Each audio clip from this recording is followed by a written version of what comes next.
সবাইকে অনেক ওয়েলকাম আমার চ্যানেলে। আজকে আমরা ট্রাই করব বাসন্তী পোলাও। বাসন্তী পোলাও বানানো খুবই সহজ, তার জন্য মাপটা জেনে নেওয়া খুব দরকার। 1 কাপ চাল হলে সেই কাপের 2 কাপ জল, ব্যাস এইটুকুনি। 2 কাপ চাল হলে 4 কাপ জল। এইটা মনে রাখলেই বাসন্তী পোলাও দারুণ হবে। একটা জায়গায় ঘি গরম করে নিয়ে তাতে গোটা গরম মশলা, তেজপাতা আর পরিমাণ মতো আপনারা যতটা চাইবেন ড্রাই ফ্রুটস দিয়ে লাল করে ভেজে নিতে হবে।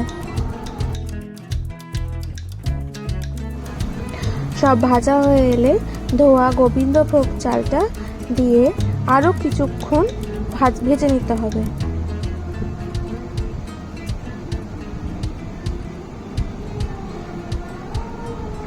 এরপর পরিমাণ মতো হলুদ গুঁড়ো দিয়ে মিশিয়ে নিয়ে আগে থেকে মেপে রাখা জলটা দিয়ে দিতে হবে।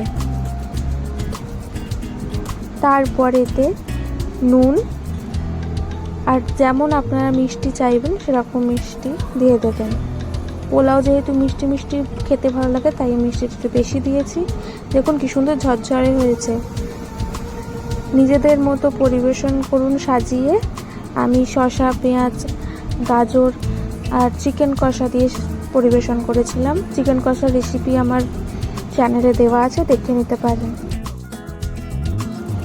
এত সহজে এত সুন্দর জিনিসটা বানানো যায়, না বানালে জানতেই পারবো না। আপনারাও বাড়িতে ট্রাই করুন আর কমেন্টে জানান। Thank you for watching.